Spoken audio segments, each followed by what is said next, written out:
തന്നെ പേടിക്കുന്നുണ്ടോ? പേടിയാവണ് ഇങ്ങനെ കാണിക്കല്ലേ പേടിയാവണ്. ചൂണ്ടല്ലേ എനിക്ക് പേടിയാവണ്. വി.ഡി. സതീശനെ ഇന്നലെ ഇങ്ങനെ വിരല് ചൂണ്ടിയിട്ട് ഇപ്പൊ ഇത് ഇങ്ങനെ കാണിച്ച് ഞാൻ ഇപ്പൊ എന്താ ചെയ്യും, ഭയങ്കരമായിട്ട് പേടിക്കും, CPM അല്ലെങ്കിൽ LDF വല്ലാണ്ട് അങ്ങ് സൂക്ഷിച്ചോ എന്നൊക്കെ പറഞ്ഞു. എന്താണ് കവി ഉദ്ദേശിക്കുന്നതെന്ന് മനസ്സിലായില്ല. ഇപ്പോൾ രാഹുൽ മാങ്കൂട്ടത്തിനെതിരെ നാറ്റക്കേസ് വന്ന സ്ഥിതിക്ക് അതിനേക്കാൾ നാറുന്ന കേസ് UDF പുറത്തു വിടുവോ കോൺഗ്രസ് പുറത്തു വിടുവോ എന്നറിയില്ല. ഏതായാലും CPM അല്ലെങ്കിൽ LDFിലുള്ള പലരും ഒന്ന് കരുതിയിരിക്കുന്നത് നല്ലതാണ്. എന്നാണ് സതീശൻ്റെ കയ്യിലുള്ളതെന്ന് അറിയില്ല. ഇനി ഗ്യാസ് മാത്രമേ ഉള്ളോ, ഉണ്ടയില്ല വെടിയാണോ, അതോ പുകയും തീയും മാത്രം പൊട്ടിത്തെറിയോ ഒന്നും അറിയില്ല. എന്തായിരിക്കും സംഭവം? സതീശന്റെ വെടിക്കഥകൾ അതിങ്ങനെ നാട് മുഴുവൻ പരക്കുകയാണ്. സതീശൻ ഇപ്പൊ വെടി പൊട്ടിക്കും, ഇപ്പൊ ബോംബ് പൊട്ടിക്കും എന്നൊക്കെയാണ് പറഞ്ഞത്. ഇന്നലെ കേരളം ഞെട്ടാൻ കാത്തിരുന്നു, പക്ഷെ ഞെട്ടിയില്ല. ഇന്ന് രാവിലെ നമ്മൾ സ്ഥിരം ചായ കുടിക്കുന്ന കടയില്ലേ, അവിടെ കയറിയപ്പോൾ അവിടുത്തെ ആംഗിൾ എന്നോട് ചോദിച്ചു, തന്നെ വെടി പൊട്ടിയോ എന്ന് ചോദിച്ചു. അവൻ ഏത് വെടി? സതീശൻ വെച്ച വെടി. ഞാൻ സതീശനല്ലേ വെച്ചത്, പൊട്ടാൻ കുറച്ച് താമസം എടുക്കുമായിരിക്കും എന്ന് പറഞ്ഞിട്ട് ഞാനങ്ങ് ചിരിച്ചുകൊണ്ട് ഇറങ്ങി. അപ്പോഴാണ് ഞാൻ ആലോചിക്കുന്നത്, സതീശൻ്റെ വെടി കേരളം മുഴുവൻ അങ്ങ് ചർച്ച ചെയ്യുന്നുണ്ട്. ഇത് ഭീഷണിയല്ല, നിങ്ങൾ ഓർത്ത് വച്ചോ എന്ന് പറഞ്ഞുകൊണ്ടാണ് ചർച്ച ചെയ്യുന്നത്. BJPക്കും CPMനും എതിരെയാണ്. പിന്നെ ആ കാളയെ നിങ്ങൾ BJP മറ്റേ പ്രതിഷേധത്തിന് ഇറക്കിയ കാളയെ നിങ്ങൾ വെറുതെ വിടരുത്, ആ കാള വച്ചേക്കു, അത് ആവശ്യം വരും എന്നൊക്കെ പറഞ്ഞുകൊണ്ട് രംഗത്തിറങ്ങുന്നുണ്ട്. ഇന്ന് ഒരു ചെറിയ വെടി പൊട്ടിക്കാനുള്ള സംഭവം കൊണ്ടുവന്നിട്ടുണ്ട്. അതായത് പാലക്കാട് ഉപതെരഞ്ഞെടുപ്പിൽ നിന്ന് C. കൃഷ്ണകുമാർ, പാലക്കാട് BJPയുടെ മുൻ സംസ്ഥാന അധ്യക്ഷൻ എന്നാണ് എൻ്റെ ഓർമ്മ. അദ്ദേഹത്തിൻ്റെ ബന്ധുവായ ഒരു സ്ത്രീ അദ്ദേഹത്തിനെതിരെ നൽകിയ ഒരു പരാതിയും പൊക്കി പിടിച്ചുകൊണ്ട് ഇന്ന് രംഗപ്രവേശനം ചെയ്യുന്നുണ്ട്. ഇതൊക്കെ നേരത്തെ തന്നെ പാർട്ടിയിൽ അറിയാവുന്ന, സംസാരിച്ച് തീർത്ത പ്രശ്നങ്ങളാണ്. അദ്ദേഹത്തിനെതിരെ വലിയ രീതിയിലുള്ള ഈ ഉപതെരഞ്ഞെടുപ്പ് സമയത്തൊക്കെ അവർ വന്നിരുന്ന് ഈ പത്രങ്ങളെയൊക്കെ കണ്ട് സംസാരിച്ച കാര്യങ്ങളാണ്. പിന്നെ ഒരു കാര്യമുണ്ട്, CPMലും BJPയിലും ഓടി നടന്ന ആരും പെണ്ണ് പിടിച്ച ചരിത്രം ഇതുവരെ കേട്ടിട്ടില്ല. ഏതെങ്കിലുമൊക്കെ പെണ്ണുങ്ങളെ ലൈംഗികമായി ഉപയോഗിച്ചിട്ടുണ്ടാകാം, പക്ഷെ അവർക്ക് ഗർഭമുണ്ടാക്കിയ കഥകളൊന്നും നമ്മൾ ഇതുവരെ കേട്ടില്ല. നമ്മൾ അറിയാത്ത വല്ല ഗർഭവും ഇനി ഉണ്ടോ എന്നറിയില്ല. അറിഞ്ഞ ഗർഭകഥകളൊന്നും നിലവിൽ ഇതുവരെ പുറത്തു വന്നിട്ടില്ല. മാങ്കൂട്ടത്തിന് ഗർഭമല്ലാതെ. ഇവിടെ ഇപ്പോൾ ഈ കഴിഞ്ഞ ദിവസം നമ്മുടെ യുവരാജ് ഗോകുല് ഒരു പോസ്റ്റ് ഇട്ട്, അത് ഇന്നലെ നമ്മൾ തപ്പിയിട്ട് കിട്ടിയില്ല. അപ്പോൾ അദ്ദേഹം പറയുന്നത് പോലെ ഈ മൊത്തത്തിൽ നനഞ്ഞു നിൽക്കുകയാണ് അവർ. അപ്പോൾ ഈ നനഞ്ഞു നിൽക്കുന്നതിൻ്റെ ഇടയ്ക്ക് എന്തെങ്കിലും ഒരു പിടിവള്ളി വേണ്ടേ? അല്ലെങ്കിൽ അത് മാത്രമല്ല, സതീശന് കിട്ടിയ വേറൊരു വെടിയെന്ന് പറഞ്ഞാൽ ലീഗ് ഒരു വെടി പൊട്ടിച്ചു. അതായത് കേരളത്തിൻ്റെ കോൺഗ്രസ് നേതൃത്വം KC വേണുഗോപാൽ ഏറ്റെടുക്കണം, KC വന്നാൽ മാത്രമേ കേരളത്തിലെ കോൺഗ്രസ് ഗുണം പിടിക്കൂ. അപ്പോൾ ലീഗ് ചാരുന്നത് മുഖ്യമന്ത്രി കസേര KCയുടെ തലയിൽ വെച്ച് കെട്ടാനാണോ എന്നുള്ളൊരു ചോദ്യം കൂടി ഇവിടെ ഉയർന്നു വരുന്നുണ്ട്. അപ്പോൾ അത്തരത്തിൽ സതീശൻ ഇപ്പോൾ ഭ്രാന്ത് പിടിച്ച് ഈ അങ്ങും ഇങ്ങും ഇല്ലാതെ നടക്കുകയാണ്. ഈ യുവരാജ് ഗോകുൽ 3 ദിവസം മുമ്പിട്ട പോസ്റ്റ് ഇങ്ങനെയാണ്: ഇന്ദിരാഭവനിൽ ഒരു ഹെൽപ്പ് ഡെസ്ക് ആരംഭിച്ചു. ഗർഭം ധരിച്ചവർ 1 അമർത്തുക, വിവാഹ വാഗ്ദാനം ലഭിച്ചവർ 2 അമർത്തുക, മെസ്സഞ്ചറിൽ ഹായ് അയച്ചവർ 3 അമർത്തുക, വാട്സപ്പിൽ ഹായ് മോളൂസെ ലഭിച്ചവർ 4 അമർത്തുക, ഗൂഗിൾ പേയിൽ മോളൂസെ സുഖമാണോ മെസ്സേജ് ലഭിച്ചവർ 5 അമർത്തുക. ഇങ്ങനെയാണ് അദ്ദേഹത്തിൻ്റെ പരിഹാസപൂർണ്ണമായ പോസ്റ്റ്. അപ്പോൾ മൊത്തത്തിൽ സതീശൻ ഇങ്ങനെ പൊട്ടിക്കണോ വേണ്ടയോ, കാരണം മുഖ്യമന്ത്രി കസേര ആഗ്രഹിച്ചാണ് സതീശൻ ഈ കോലാഹലങ്ങളൊക്കെ നടത്തുന്നത്. ഞങ്ങളും പ്രതിരോധിക്കുന്നുണ്ട്, ഞങ്ങളും തിരിച്ച് പെണ്ണ് കേസ് തന്നെ വിട്ടുകൊണ്ട് പ്രതിരോധിക്കുന്നുണ്ട്. നല്ല കാര്യങ്ങളോ അല്ലെങ്കിൽ ഈ കൃത്യമായ ഒരു പ്രതിരോധങ്ങളോ ഒന്നുമില്ല. ഈ ചെയ്തതൊക്കെ CPMും BJPയും കൂടെ പുറത്തു കൊണ്ടുവന്നതാണ്. രാഹുൽ മാങ്കൂട്ടത്തിൽ പെണ്ണ് പിടിച്ചാലും അത് പുറത്ത് പറയേണ്ടതിൻ്റെ ആവശ്യകത എന്താണ് നിങ്ങൾക്ക്? അത് അങ്ങനെ പറഞ്ഞാൽ നിങ്ങളുടെ പെണ്ണ് കേസ് ഞങ്ങൾ ഈ പണ്ട് സ്കൂളിൽ പഠിക്കുമ്പോൾ പിള്ളേർ പറയുന്നതാണ് എനിക്ക് ഓർമ്മ വരുന്നത്.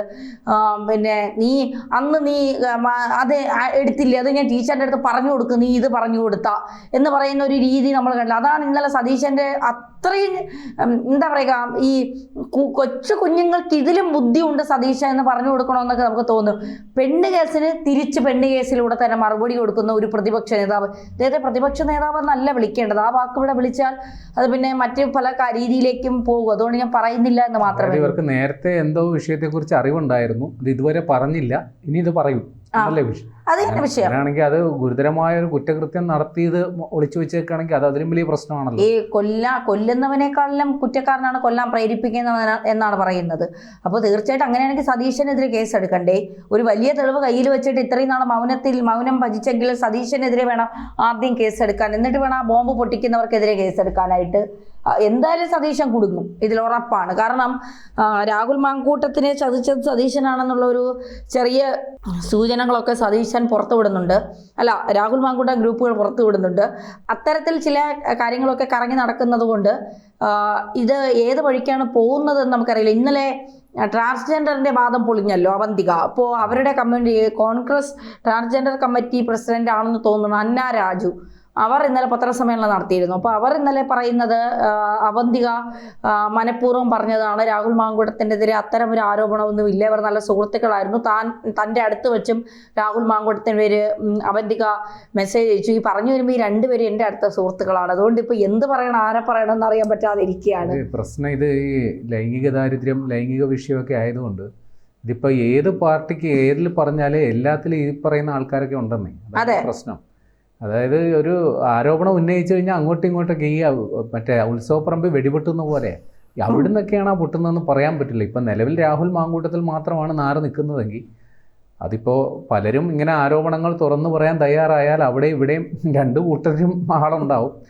ഇപ്പോൾ ഒന്നിലും ഇല്ലെന്നും പറഞ്ഞ് നിൽക്കുന്ന BJP-യിൽ പോലും ചിലപ്പോൾ ഇത്തരം ആരോപണങ്ങൾ നമുക്ക് തള്ളിക്കളയാനൊക്കില്ല. ആത്യന്തികമായി എല്ലാവരും മനുഷ്യരാണ്, ഇത്തരം ബലഹീനതകളില്ലാത്ത മനുഷ്യരും കുറവാണ്.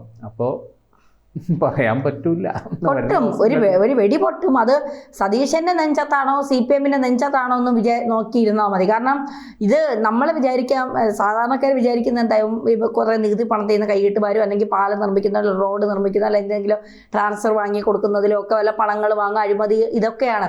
പക്ഷെ ഇതൊന്നുമല്ല, നമ്മൾ കാണാത്ത വലിയൊരു പീഡന പരമ്പര തന്നെ രാഷ്ട്രീയ പാർട്ടികൾക്കുള്ളിലുണ്ട് എന്നുള്ളത് രാഹുൽ മാങ്കൂട്ടത്തിന്റെ കാര്യത്തോടെ പുറത്തായ കാര്യങ്ങളാണ്. ഇത് രാഹുൽ മാങ്കൂട്ടത്തിന്റെ അതിന് മുമ്പേ തന്നെ എത്രയോ പ്രമാദമായ കേസുകൾ വന്നിട്ടുണ്ട്. ഇപ്പോൾ ഐസ്ക്രീം പാർലർ കേസ്, രാജ്മോഹൻ ഉണ്ണിത്താനെ മറ്റേ നാട്ടുകാർ വളഞ്ഞു വെച്ചൊരു സംഭവം ഉണ്ടല്ലോ, വീഡിയോ ദൃശ്യങ്ങളടക്കം പുറത്തു വന്നാണ്. അതേപോലെ നമ്മുടെ ജോസ് തെറ്റയിലിന്റെ കാര്യം പറഞ്ഞപ്പോഴാണ് ഞാൻ പ്രേമലായിട്ട് ഇന്ന് രാവിലെ ഒരു വോയിസ് പുറത്തു വന്നു. ഇന്ന് വന്നതെന്നല്ല, പഴയ വോയിസ് ആണെന്ന് തോന്നുന്നു. ഇപ്പൊ കിടന്ന് കറങ്ങുന്നുണ്ട്. രമേശ് ചെന്നിത്തല ഈ ജോസ് തെറ്റയിലെ ഇര വിളിച്ചിട്ട് സാർ ബെന്നി ബെഹന്നാനെ എനിക്ക് 28 ലക്ഷം രൂപയെ കിട്ടിയിട്ടുള്ളൂ, ബാക്കി കൂടി സാർ വാങ്ങി തരണം. അപ്പോൾ അദ്ദേഹം പറഞ്ഞു 28 കിട്ടിയല്ലോ, അത് വെച്ചോണ്ട് മിണ്ടാതിരി, ഇനി ഞാൻ ഇതിൽ ഇടപെടില്ല എന്ന് രമേശ് ചെന്നിത്തല പറയുന്നു. അപ്പോൾ അല്ല സാർ ഇടപെട്ട് ബാക്കി പൈസ കൂടെ എനിക്ക് വാങ്ങി തരണം.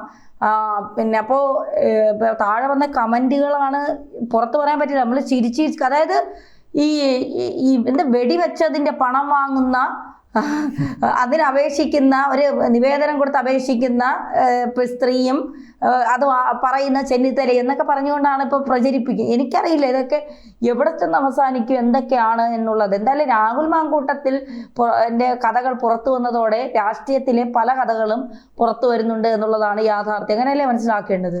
ഇത് നേരത്തെ പുറത്തു വന്ന കഥകൾ ഇപ്പോൾ അത് മൂടിപ്പെട്ടു. ഇത് ഈ നമ്മുടെ ഈ എന്താ തിളച്ചു പൊങ്ങുമ്പോൾ ആ തിളച്ചു പൊങ്ങുന്ന മേളിലുള്ളത് മാത്രമേ നമ്മൾ കാണുള്ളൂ, അടിയിലും കിടന്ന് തിളയ്ക്കുന്നത് നമ്മൾ കാണില്ലല്ലോ. പറഞ്ഞല്ല, രാഹുൽ മാങ്കൂട്ടത്തിലാണ് ഇപ്പോൾ ഏറ്റവും മേളിൽ കിടന്ന് തിളയ്ക്കുന്നത്. താഴെ തിളച്ചുകൊണ്ടിരുന്ന പല കഥാപാത്രങ്ങൾ ഇപ്പോൾ കൂട്ടത്തിൽ ഇരുന്നുണ്ട്, നീയും പെട്ടല്ലേ എന്നൊരു ഊളച്ചിരിയും ചിരിച്ചിട്ട് അവർ നിപ്പുണ്ട്. ഒരുപാട് കഥകൾ വന്നിട്ടുണ്ടല്ലോ. നമ്മുടെ ഈ കോടിയേരി ബാലകൃഷ്ണന്റെ മകനെ എതിരെയുള്ള ആരോപണം ഉണ്ടായിരുന്നു.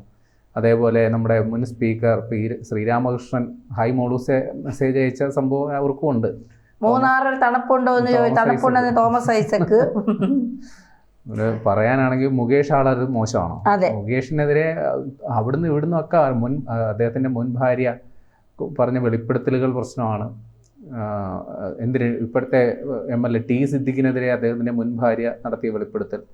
ഇങ്ങനെ പറയാനാണെങ്കിൽ ഇപ്പോഴെങ്കിലും തീരില്ല. ഒരു വലിയ 200 പേജിന്റെ ബുക്കിൽ എഴുതി വെച്ചാലും തീരില്ല, അമ്മാതിരി കഥകളൊക്കെ ഉണ്ട്. പക്ഷെ പ്രശ്നം എന്താ വെച്ചാൽ രാഹുൽ മാങ്കൂട്ടത്തിൽ ഒരു ഇത്തിരി സമർത്ഥനായിപ്പോയി, അതിസാമർഥ്യം കാണിച്ചു. ഒരു പാത്രത്തിൽ നിന്ന് ഉണ്ണാതെ പല പാത്രത്തിൽ നിന്ന് ഉണ്ണാൻ പോയി. അവസാനം ഇപ്പൊ എന്താ പറ്റുക, നാട് മുഴുവൻ നാറി ആകെ നാറ്റക്കേസുമായി. പല പാത്രത്തിൽ നിന്ന് ഉണ്ടതും പോരാ പിന്നെയും ചോറ് വാങ്ങിച്ചു, അവിടെയാണ് പ്രശ്നം. രാഹുൽ മാങ്കൂട്ടത്തിന്റെ ടൈം ബെസ്റ്റ് ടൈം. അതെ.